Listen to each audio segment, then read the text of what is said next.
જય રાજારામ વિદ્યાર્થી મિત્રો, આજે આપણે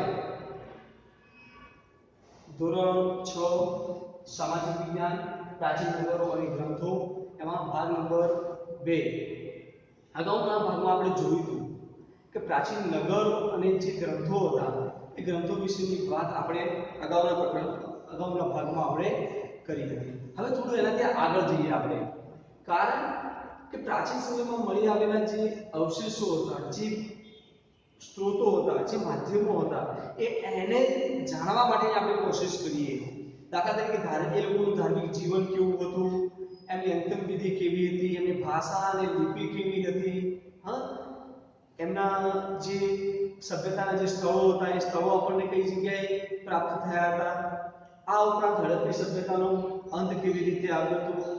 આ ઉપરાંત ઋગ્વેદ અને એ સમયનું જે જીવન હતું એમનું, એની વાત કરીએ તો આપણે આ પ્રાચીન આપણા જે ગ્રંથો છે અને ગ્રંથોનું આપણે શું કરીશું, અધ્યયન કરીશું. અધ્યયન એટલે કે અભ્યાસ કરીશું તો આપણને ખ્યાલ આવશે કે એ પ્રકારે લોકોનું જીવન કેવું હતું.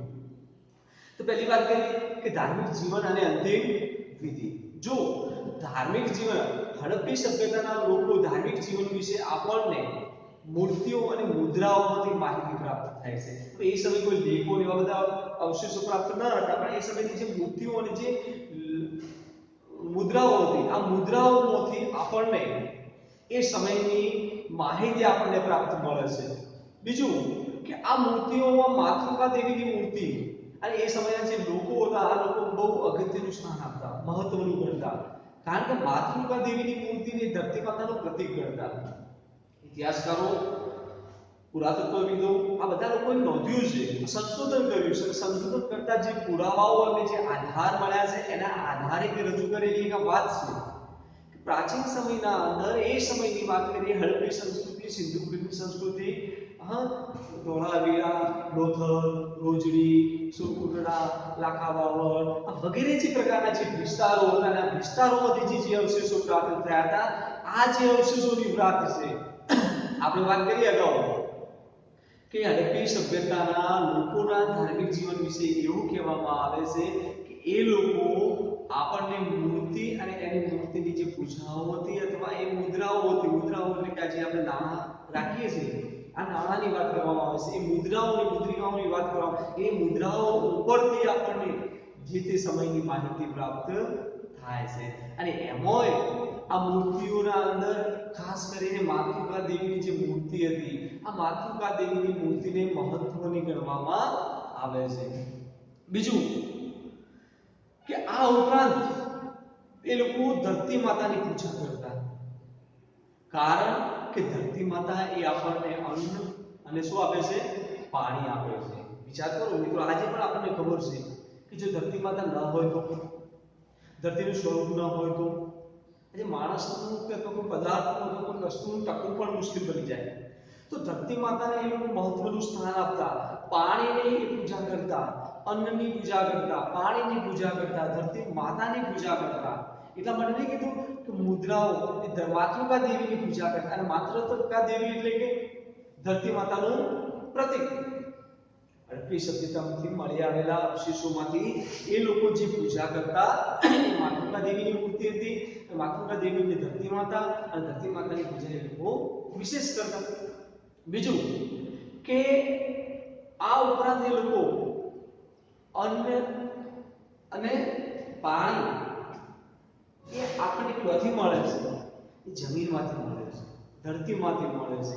એટલે ખાસ કરીને વિશેષ ધરતી માતાની એ લોકો પૂજા કરતા. એવું નથી બીજા કોઈની પૂજા ન કરતા, એના સિવાય એ લોકો વૃક્ષની પૂજા કરતા, પશુની પૂજા કરતા, નાગ દેવતાની પૂજા કરતા, અને સાથે સાથે સ્વસ્તિક એટલે સાથી એની પણ પૂજા કરતા. આજે આપણે જોઈએ છીએ કે વૃક્ષ પૂજાની મહત્વ ગણવામાં આવે. ઘણા વૃક્ષો એવા છે કે પીપળો છે, તુલસી છે, અરડુસી છે, આવા ઘણા બધા એવા ઔષધીય વૃક્ષો એ પૂજા સમાન છે કે જે આપણા રોગ મટાડે છે, જે આપણને જીવાદોરી પૂરી પાડે છે. એવા ઘણા બધા વૃક્ષો આજે પણ આપણને જોવા મળે છે. તો આગળ એક વાત કરીએ, આ ઉપરાંત વાત કરીએ તો લોથલ અને કાલીબંગાળમાંથી આપણને અગ્નિ પૂજાના અવશેષો પ્રાપ્ત થયા. જો હડપ્પી સભ્યતાના જે મળી આવેલા જે નગરો છે, આ નગરોમાંથી લોથલ અને કાલીબંગા નામના જે પ્રદેશો છે ત્યાંથી પણ એમના અવશેષો પ્રાપ્ત થયા છે. આ ઉપરાંત એવું કહેવાય છે કે કોઈ લોકો જ્યારે મૃત્યુ પામતા ત્યારે એમના જે અવશેષો હતા એ અવશેષોને રાખવામાં આવતા.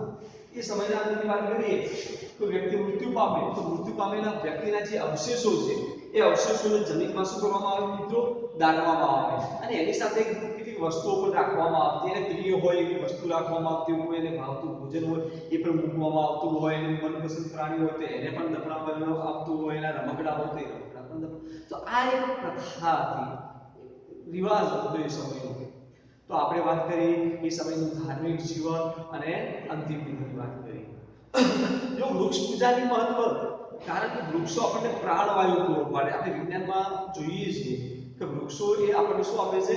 પ્રાણવાયુ પૂરો પાડે છે. એટલા માટે એ લોકો વૃક્ષ પૂજા, નાગ દેવતાની પૂજા, સ્વસ્તિકની પૂજા આ વગેરે જેવી પૂજાઓ એ લોકો કરતા હતા. આના અવશેષો આપણને લોથલ અને કાલીબંગામાંથી અગ્નિ પૂજાના અવશેષો આપણને પ્રાપ્ત થયા છે. ઇતિહાસકારો અને પુરાતત્વવિદોએ આ નોંધ્યું છે અને માટે આપણે એના વિશે જાણવા મળે છે. બીજી વાત, પહેલી વાત કરી આપણે ધાર્મિક જીવન અને અંતિમ વિધિની વાત કરી. પહેલી કોની વાત કરી? ધાર્મિક જીવન અને અંતિમ વિધિ. ઓકે, નંબર 2 ઉપર આવશે હવે લિપિ અને ભાષા. લિપિ અને ભાષા. પ્રાચીન સમયના અંદર આપણને જે સિંધુ ખીણની સંસ્કૃતિના જે અવશેષો પ્રાપ્ત થયા છે, આ અવશેષોમાંથી લિપિ અને ભાષા બહુ અગત્યનું માધ્યમ છે. આપણે આજે એકબીજાની સાથે સંપર્કમાં છીએ, આજે આપણે એકબીજાની સાથે વાત કરીએ છીએ, આજે આપણે એકબીજાની સાથે મળીએ છીએ, તો કોના માધ્યમથી આપણે એકબીજાના સંપર્કમાં આવીએ છીએ? તો એનું એક મહત્વનું માધ્યમ છે લિપિ અને ભાષા. પ્રાચીન સમયમાં જ્યારે લિપિની શોધ ન થઈ હતી ત્યારે એ લોકો એકબીજાની સાથે કોઈ પણ વાતચીતનું આદાન પ્રદાન કરવા માટે કોનો સહારો લેતા હતા? સંકેતોનો સહારો લેતા હતા. ધીરે ધીરે સંકેતોમાંથી ચિત્રો બન્યા અને ચિત્રોમાંથી લિપિ સ્વરૂપે આપણે આગળ આવ્યા. તો આપણે અહીંયા સિંધુ ખીણની સંસ્કૃતિમાંથી મળી આવેલા જે અવશેષો હતા અને આ અવશેષોમાંથી આપણને જે મળી આવેલી જે મુદ્રાઓ હતી, જે મુદ્રિકાઓ હતી, જે તામ્રપત્રો હતા, તામ્રપત્રિકાઓ હતી, આ બધામાંથી આપણને એ સમયની લિપિ વિશે જાણવા મળે છે. પણ એક દુઃખની વાત મિત્રો એ છે કે આજ સુધી ઇતિહાસકારો, પુરાતત્વવિદો, સાહિત્યકારો આ બધા લોકોએ પ્રયત્ન કર્યા છે, પરંતુ હજી સુધી આ લિપિને ઉકેલી શકાય નથી, એને જાણી શકાય નથી. એને ઉકેલવાના પ્રયત્નો કર્યા પણ હજી સુધી આપણને જાણવા મળ્યું નહીં, કારણ કે આ લિપિ રહસ્યમય લખાણમાં જોવા મળે છે. આ લિપિ રહસ્યમય લખાણમાં આપણને જોવા મળે. બીજું કે આ લખાણ ટૂંકા છે. આ લખાણ કેવા છે? ટૂંકા સ્વરૂપના છે. આ લખાણને ઉકેલવા માટે સફળતા મળી નથી, પ્રયત્નો કરવામાં આવ્યા છે પણ હજી સુધી સફળતા પ્રાપ્ત થઈ નથી.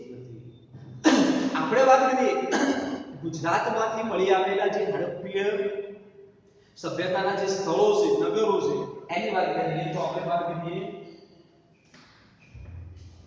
ગુજરાતમાંથી મળી આવેલ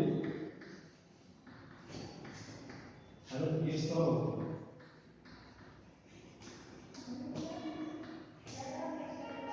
હડપ્પીય સ્થળો, ગુજરાતમાંથી મળી આવેલા જે હડપ્પીય સ્થળો છે એની વાત કરીએ તો પહેલી વાત કરીએ સુરેન્દ્રનગર જિલ્લામાંથી મળી આવેલું રંગપુર. સુરેન્દ્રનગર અને જિલ્લાનું નામ રંગપુર. આ ઉપરાંત સુરેન્દ્રનગર જિલ્લામાંથી મળી આવેલું રંગપુર, આ ઉપરાંત અમદાવાદ જિલ્લામાંથી મળી આવેલું લોથલ.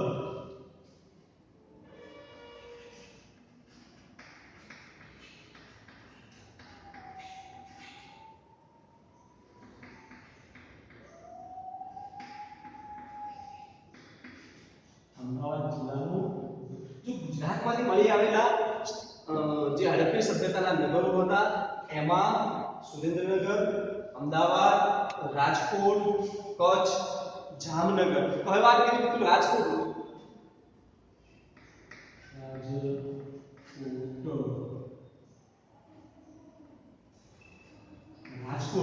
રાજકોટમાંથી મળી આવેલું ભોજડી જેને શ્રીનાથગઢ, ભોજડી એને આપણે શ્રીનાથગઢ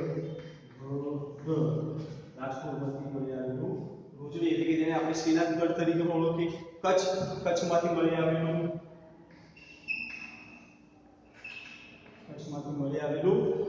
દેસલપુર, ધોળાવીરા અને સુરકુંડલા.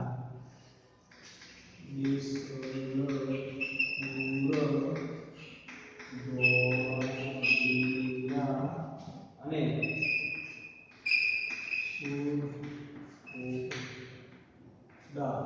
સુરકુંડલા.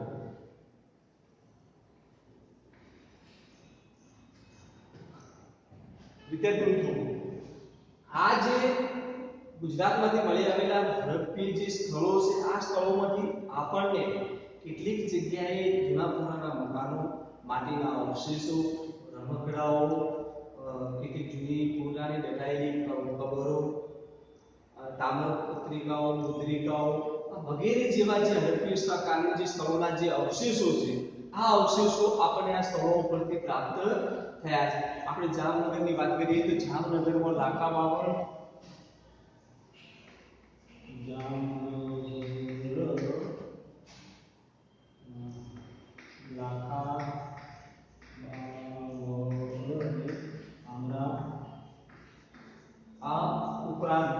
વાત કરીએ તો ભરૂચમાં કીમ નદીના કિનારે આવેલો વાઘા તળાવ, ભરૂચમાં કીમ નદીના કિનારે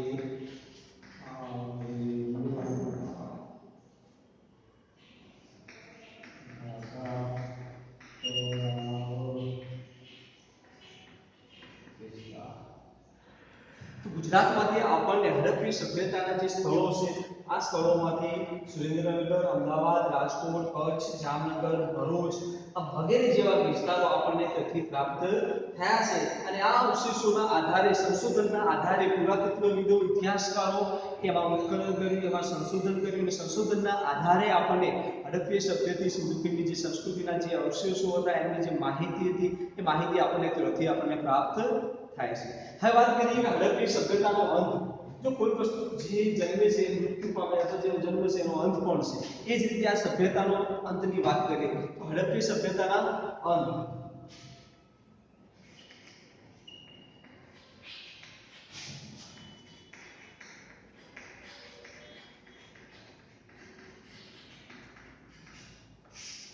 ઇતિહાસકારો અને સંશોધનવિદો એવું માને છે કે ધરતીકંપ, પૂર, રોગચાળો કે બાહ્ય આક્રમણોના કારણે આનો અંત થયો હશે એવું માનવામાં આવે છે.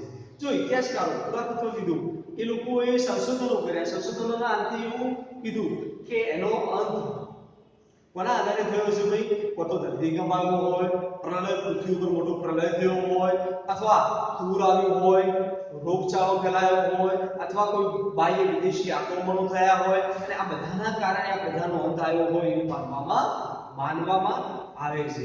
જો કે ઇતિહાસકારોને આ મુદ્દે હજી પણ સંશોધન કરવાનું બાકી છે. એને કોઈ નક્કર ઠોસ કોઈ પુરાવા પ્રાપ્ત થયા નથી.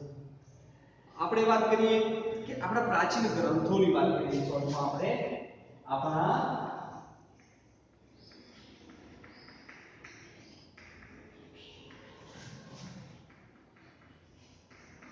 આપણા પ્રાચીન ગ્રંથો.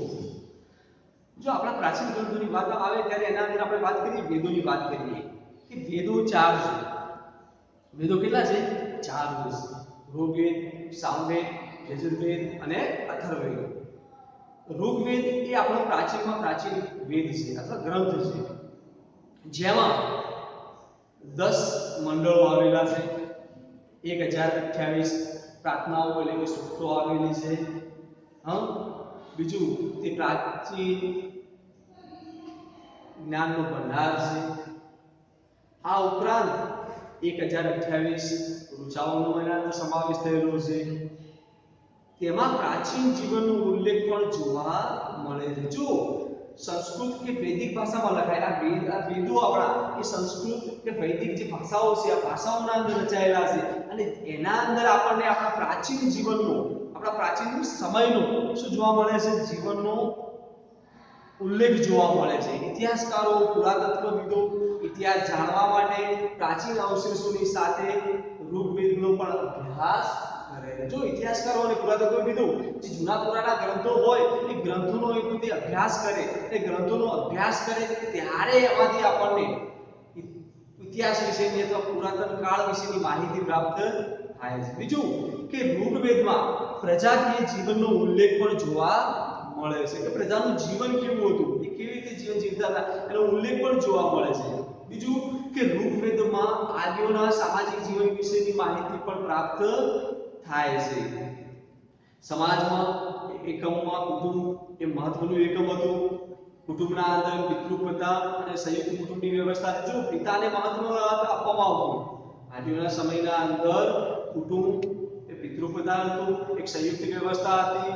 બીજું કે સમાજ વર્ણ અને જ્ઞાતિ આધારિત વહેંચાયેલો ન હતો, સૌ સમાન હતા. જો એ સમયના સમાજની વાત કરીએ તો સમાજ જ્ઞાતિઓમાં વહેંચાયેલો ન હતો. સમાજ કેવો હતો? બધા સૌ સાથે મળેલા હતા, સૌ સમાન હતા, કોઈ જાતના ભેદભાવ હતા નહીં.